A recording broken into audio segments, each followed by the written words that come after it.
Hello again, gamers. Welcome back to the Board Game Captain. I'm the Captain. I'm Lynn. And today we're going to be doing a list of holiday gift buying recommendations.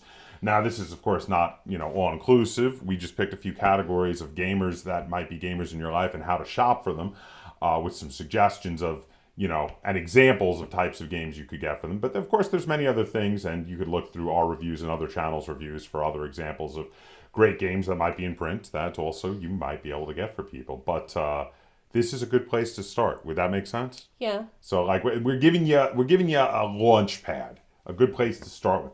So Lynn, what is our first category of who to shop for? Gamers with children. So now this, of course, as we all are getting older, a lot of your gamer friends have kids, and depending on the stage of development of those kids, there are different sorts of things you're going to shop for them for. I think the way we did it, you should probably go first, because I think you have the kids at an earlier stage of development than I do for my recommendations. My recommendations are for when, the kids are still infants or even, early toddlers when they're not really doing much of anything. And your recommendation is kind of like the person who has the kids is hosting the game night since they can't go out because the kids are at home, but every once in a while they have to interrupt the game night to take care of the kids. Yeah. So I have two recommendations. My first one is Welcome To, and it is a draw and write game because you draw cards and then you write on your own little sheets. And I picked this because everyone goes at the same time. Mm-hmm. So if a baby starts crying and someone needs to get up and go deal with that, there's no coming back and whose turn is it? I don't know. I don't remember, because everyone goes at the same time. Yeah, and it makes it very easy to remember where you are. Interrupting of that game is not going to ever ruin the game. Mm-hmm. You just got to come back and be like, okay, did I do this? No, I didn't do this. Okay, let me look at the cards and do my thing.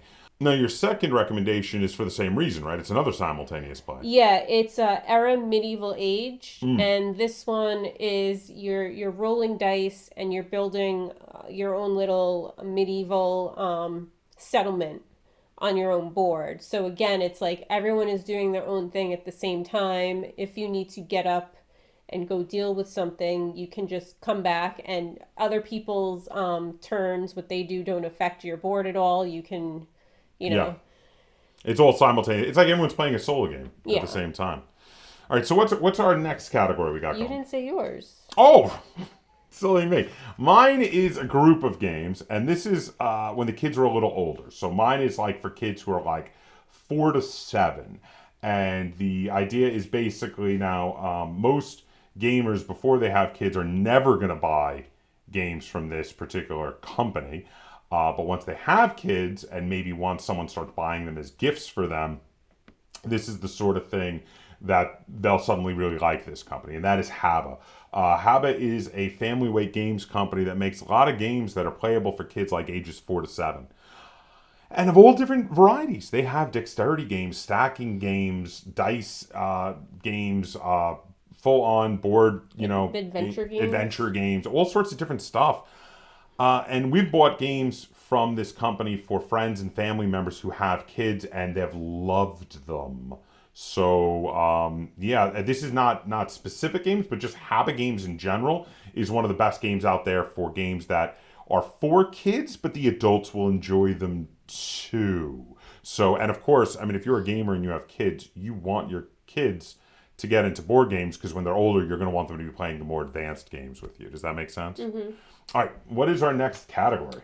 Gamers who play video games.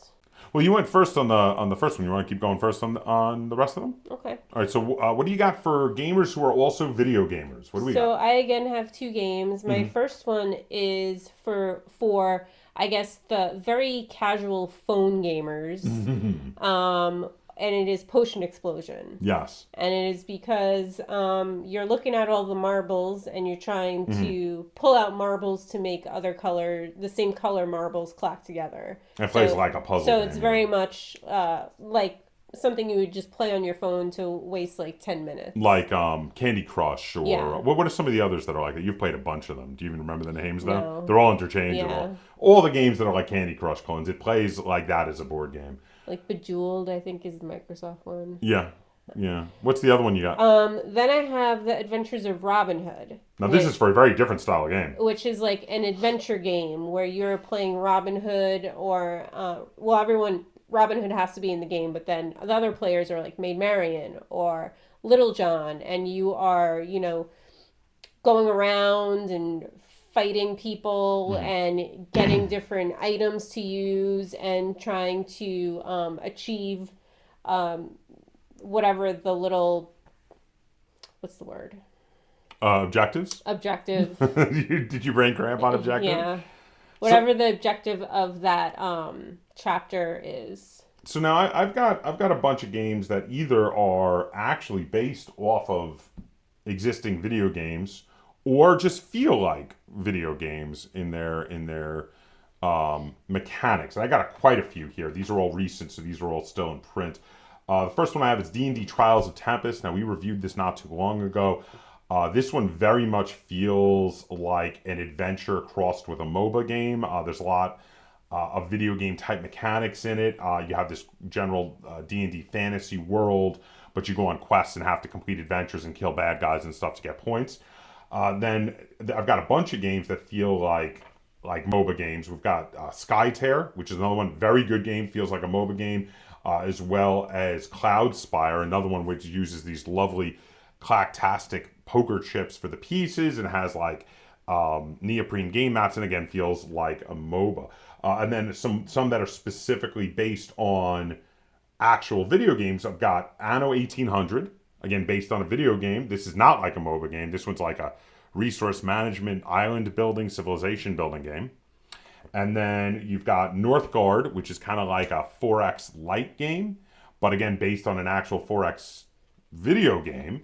And Crusader Kings, which is a area control and what's the word, like a legacy building, because like you build your royal family and bloodline, like a dynasty simulation, yeah, all in a board game, and again based on an actual video game. So these are ones that I think would be great for board gamers who are also video gamers, as long as they specifically haven't gotten these games, right? What's our next category, Lynn? Role players. All right, so what do you got for recommendations to buy for role-playing gamers? So I have things like dice towers, dice trays, the character journals. You can find various different ones from different companies. Yes. The character journals are really cool. There's a lot of generic ones where like you could use it for any game, and it's basically a journal, but it's like made to look gamey. But there's some companies, like we reviewed that one, was it Beetle and Grimm? Yeah, where it's like you buy the one like for the wizard or the rogue, depending on what your characters, and it has everything in there that you need specific to your character. And that's specific to the Pathfinder rule set, the ones they make, right? I don't know if they do ones for D&D also, but I don't know. I have seen other ones where it's just like generic characters where it'll just say like, it's a journal for a bard, and it's like you might have to tweak some things, add some things in, not use some things that they have, but I mean, Yeah, well, that's the thing is even if a role player already has dice towers and dice trays, like you said, they'd want more. Those are things you like to have multiples of. And then also in regard to the character journals, if you know your person you're buying for is a role player, if you know what kind of character they play, getting them a particular journal would be an awesome gift for them. So yeah, I totally agree with those. Mine, I have two. My first one is Blinged Out Dice. So there's a bunch of companies out there that do really nice metal dice, and even some that do like stone dice or bone dice. These things are expensive gifts, so they'd be like the one gift you buy, but it's the kind of thing a gamer would treasure. Like I have a handful of metal dice sets, and I love having them. I really love my metal dice sets. And then in addition, the next thing I was going to reference was specifically having a gamer that is a role player, but maybe specifically isn't just the bigger games so far. Like maybe they're newer to role playing. They've been doing it a couple of years. They just kind of do like D&D and maybe Pathfinder. Haven't really branched out yet. Buy him an indie RPG. One that is maybe not that much of a stretch from like D&D and Pathfinder. Not that different. So like an example of one like that might be The One Ring. Because of course all of, D&D and Pathfinder stuff is going all the way back is really based on, the Lord of the Rings universe anyway. So much so that in the original edition of D&D, they didn't call them halflings; they called them hobbits. Till they got a cease and desist letter from the Tolkien estate. But yeah, so something like that might be a good way to help them branch out and try out new game systems, which eventually all gamers love to try out new game systems.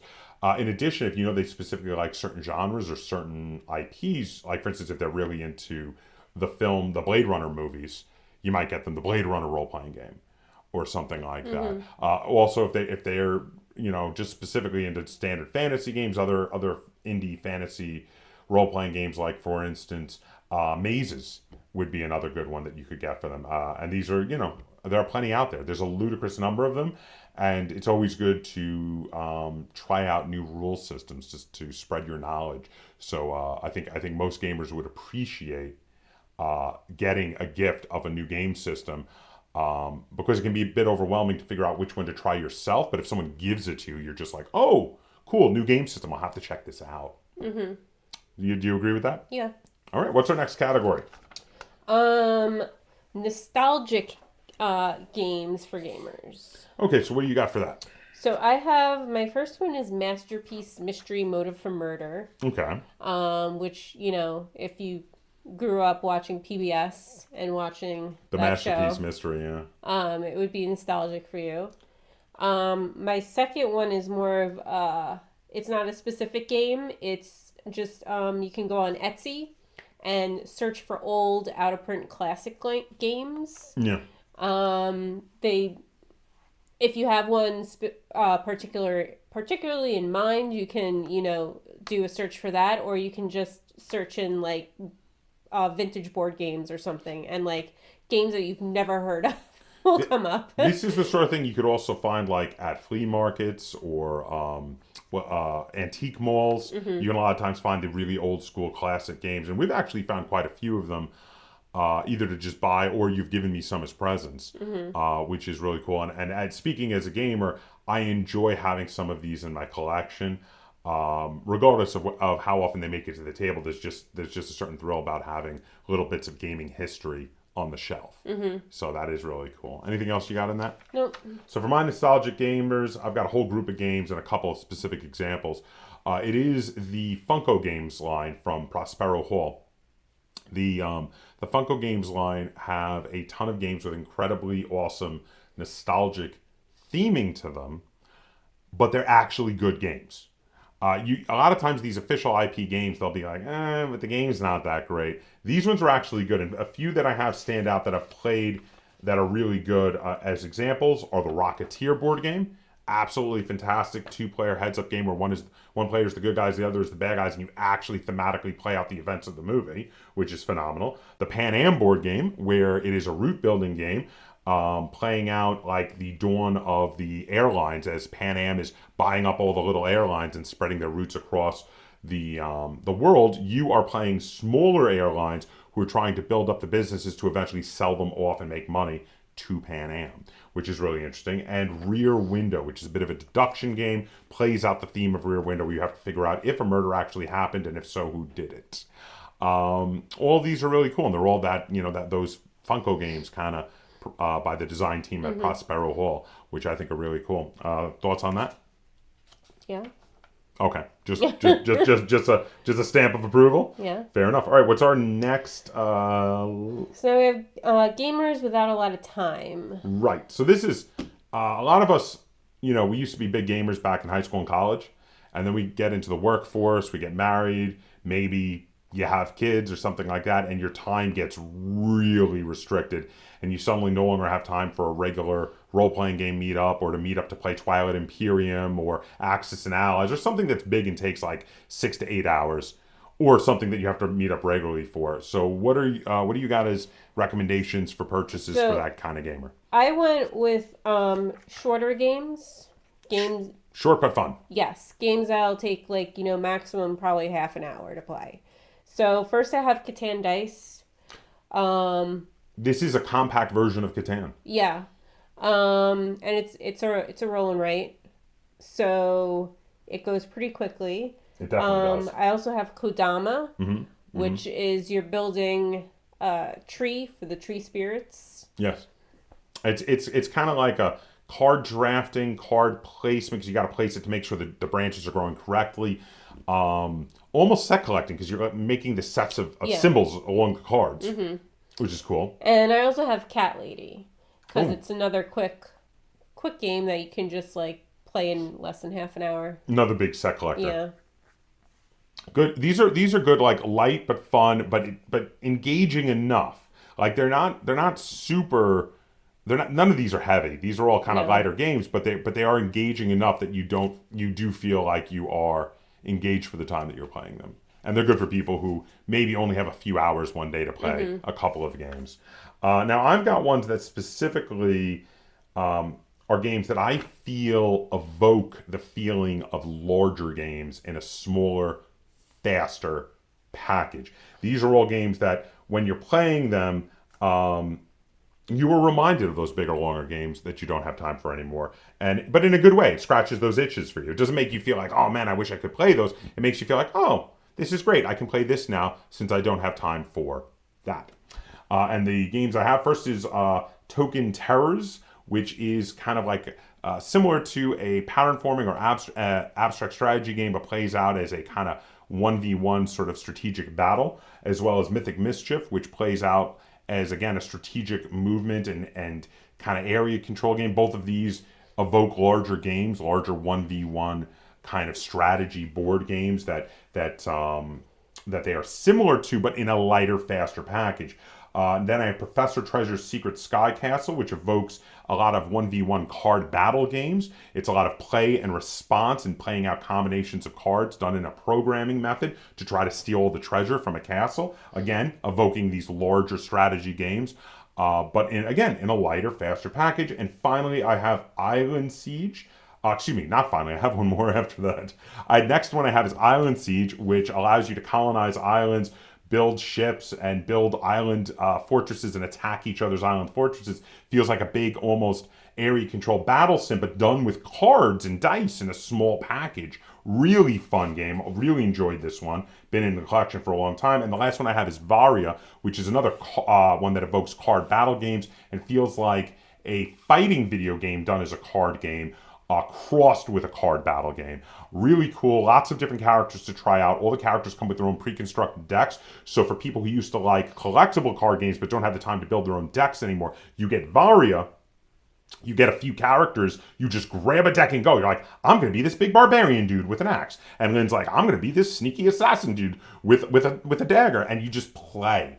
And it's actually really, really fun. And it evokes a larger game that you used to spend a lot more time on and collecting cards and curating decks, but in a smaller, quicker format because you don't actually have to do the collecting and the curating. Okay. Sound good? Mm-hmm. All right. Do we only have one more? All right. What is our final topic? The last one is the gamer who has everything. So this is for me. So you're buying me a present. Basically, you're buying someone like me. You're buying a present for someone like me who has a giant game collection with ludicrous amounts of stuff, and it's impossible to keep track of everything they have. Mm-hmm. But you can ask some people, hey, do they have this specific thing? Like for me, you would be able to ask Lynn. You'd be like, hey, Lynn, I'm buying Josh a present. Does he have this? But these are some ways to narrow it down so you don't have to ask too many times to start with something that already it's very unlikely that they have. Mm-hmm. So, Lynn, what do you got? So I have to basically go on Etsy. Yeah. You've done this for me a lot. Yeah. And because, like, if you know the games that the person likes, yes, you could go on Etsy and just type in the name of the game and accessories. And then all these things will come up to, like, upgrade your pieces, to have inserts for games, better inserts, like artwork. You can have like custom artwork made. If someone is like really into Kaptain, they have like custom artwork with like, you can put their name and the little meeples and everything. I mean, there's so much stuff, and it's you've used this a lot for me for buying games. Yeah, I will just, like, when I'm looking for presents, I will just go on Etsy and be like, oh, Josh likes Lord of the Rings, so I just type in Lord of the Rings and see what comes up. You know? But specifically for games, because you have Yeah. bought me a lot of Lord of the Rings stuff, but specifically for games as an example, you bought me game aids for BattleTech. You bought me game aids for Sales of Glory. These are all games you know I love. Yeah. And you're like, oh, this is cool. You can use it for Sales of Glory. And then like I opened it, I'm like, oh my god, I didn't know this existed, but now that I do, I'm glad I have didn't it. even really know what it was for. I was just like, oh, it's something for this game that Josh plays. Yeah. Well, because like you're not into those, you're not into Sales of Glory or BattleTech at all. And so. I've bought like the little 3D printed trays to keep everything organized when we're playing those games. Get used probably the most out of anything you ever bought me, Yeah. because we pull those out for almost any resource management, set collecting type of game where you have a lot of tokens. And I've gotten like 3D printed tokens for Gaslands because that's just like a print and play game. Yeah, yeah. So we got nicer tokens for that. Yeah, absolutely. And really cool stuff. There's a lot of cool stuff you can get. Yeah, there. just if you know they like certain types of games or certain games, just type in that name and see what comes up. Yeah, and you'll find stuff that they didn't even know existed. Mm-hmm. You will definitely find things they didn't even know existed. So the next thing I'm going to talk about is indie games, small publisher games, and game crafter games. So these are things, plenty of gamers may not know these particular games even exist. These are either companies or individual self-published games that are so tiny they may never even shown up to the big game conventions. So you've never seen them for sale at like Gen Con or anything. A lot of these, you stumble on them and you're like, why does this not have a bigger release? Because, I mean, there'll be some, and you do have to pick through them, and you'll see a lot of them will be able to have reviews so you can see how they play, because a lot of these individual sellers, even on Game Crafter, got me thinking about Etsy now, but even on Game Crafter, they'll send out copies for review and tutorial videos to be done to, content creators. So you can see if they're the sort of thing your gamer would like. But a lot of times they'll be something your gamer never heard of. And I have a few examples of indie game companies or game crafter published games or independently published games that are really good and deserve people's attention, but aren't very well known because they're so tiny release. So I'm going to start off with the Game Crafter. So with the Game Crafter, the first one I want to draw attention to is probably my favorite game I've ever reviewed off the Game Crafter, which is Launch, Land, Expand, Ursa Prime. This game is a phenomenal game with a mixture of economics, stock purchasing and control, as well as area control and fighting, as well as racing and spaceship management. And like, it's got everything in this one game. It's kind of insane. And it's also insane that this game has not been picked up by a larger publisher because it's really good. But the designer did a really good job, got some really good artwork or use of stock photos possibly to make the game. And it looks good. It plays amazingly fun and would be a great addition to a gamer's collection. And this is one that most people had not heard of. Even though I keep trying to sing the praises of it, because I really like this game, I really do think more people need to play Launch, Land, Expand, Ursa Prime. Now, next I want to talk about a game that both has a version that is sold on the self-published website of the designer, as well as a couple of versions on the Game Crafter. And this is Nexus, spelled NXS. Now, the original version, which was Nexus Man of War, is sold by himself off of his own website, the designer, and it's like nexusgames.com, I believe is the website. But the original version is done with 3D printed pieces. Now, it did look like he might be discontinuing a lot of his versions because some of them are out of stock and some of them are low stock, but they're still available. But even when they're not available there, he has some versions, some print and play versions. Actually, not print and play, some print on demand versions is what I meant to say, over on the Game Crafter. And there was like a Viking themed one and a pizza themed one. The pizza themed one to be more family friendly, and the Viking themed one for the fact that every gamer loves a Viking themed game. But these play like weird abstract strategy games done in a method that I have never seen anyone else do, using hexagonal pieces on hexagonal boards. It is a capturing game, but you don't win by capturing. You win by actually moving your pieces onto your opponent's half of the board and controlling a big chunk of their territory. Really, really fun game. He also did another game that is only available on his own website, and that game is called Evil, spelled EVL. Again, a weird thinking outside the box kind of abstract strategy game that is something that you've never played anything else like because it is so unique in its play style. Finally, I want to draw attention to a particular company from Italy that I've reviewed a lot of their games of, and you can find them from various sellers online, is XV Games. I'm sure I'm showing some of the pictures of their stuff up online, but they make a ton of little abstract games in bags as well as some in small boxes. And they've got some really interesting games that, because they were a smaller publisher and only really have a handful of stores you can buy them from online in the Western Hemisphere, are fairly unknown over here. Unless you watch my channel, in which case you may have seen that I reviewed quite a few of their games because I'm kind of a fan of their company. They do a lot of really cool stuff. Is that everything? Mm-hmm. All right, so there you go. What do you think of the recommends we gave? Now, again, this is barely scratching the surface. This is a starting point. There are tons of other reviews of recent games that we played that if the gamer in your life is a fan of that style of game, feel free to look at those and check that out. But this is a good place to start and then go from here. Then watch some other of our reviews, watch some other of our competitors' reviews, because we'll never tell you not to watch other people's channels. You should probably watch multiple people's channels to get different opinions. But yeah, go around and check out, like, hey, they like this game, and this game is like that game, and they've never heard of this one. And, and then that gives you an idea of what things to buy. My favorite is actually one of your picks is going on Etsy. Mm-hmm. I think the Etsy thing is a really good recommend, though, because there's a ton of really cool Etsy stores out there making game aids and inserts. Yeah. So you can also, they also will make actual board games, too. Yeah. Sometimes you find Etsy sellers they'll make, like, really nice versions of classics. Nice wood versions of classic games. Which is really cool. So if someone is super into checkers, I don't know. Hypothetically.